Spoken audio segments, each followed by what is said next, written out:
ہم لوگوں کو، ہم تمام امت کے افراد کو یہ کہا جا رہا ہے کہ تم اللہ کے نازل کردہ قانون کے مطابق ان لوگوں کے معاملات کا فیصلہ کرو اور ان کی خواہشات کی پیروی نہ کرو۔ ہوشیار رہو کہ یہ لوگ تم کو فتنے میں ڈال کر اس ہدایت سے ذرا برابر منحرف نہ کرنے پائے جو اللہ نے تمہاری طرف نازل کی ہے۔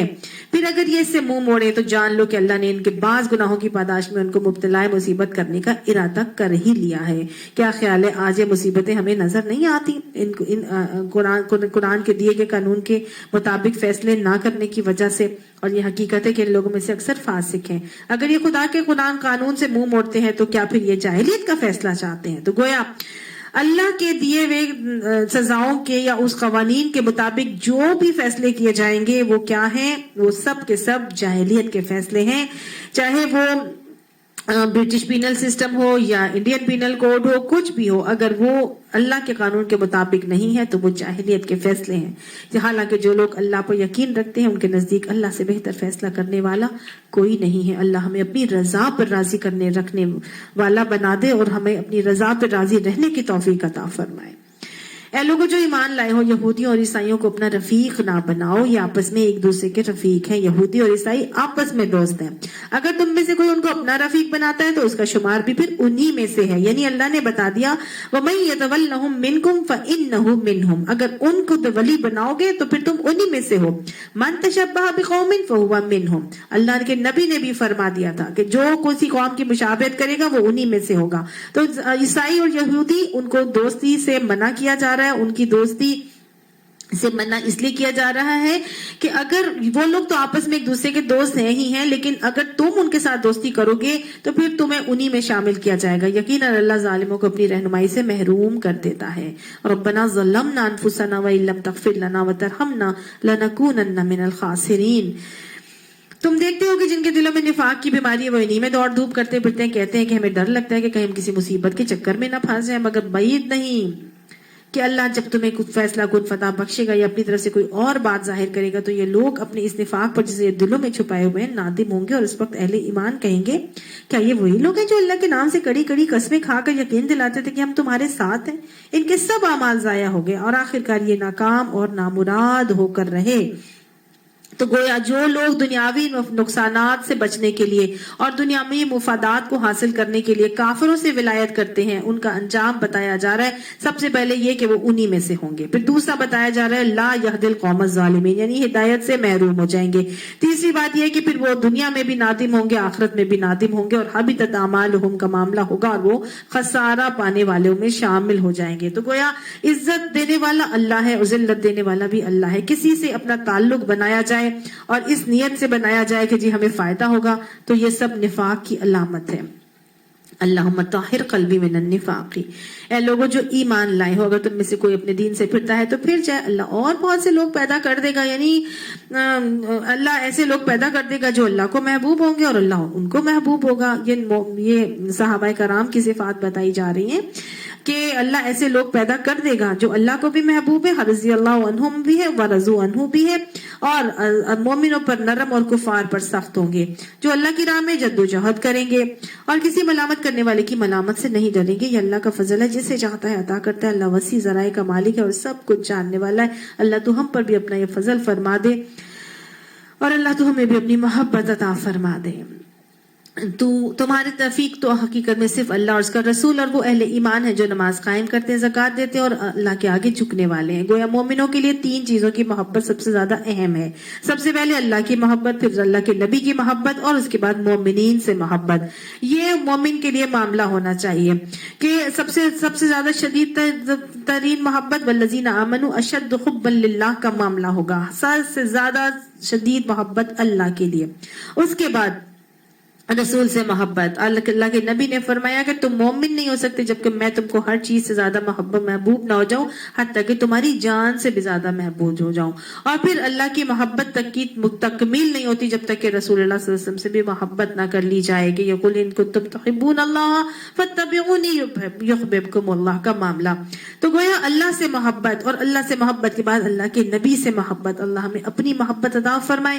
اللہم انی اسألک حبک وحب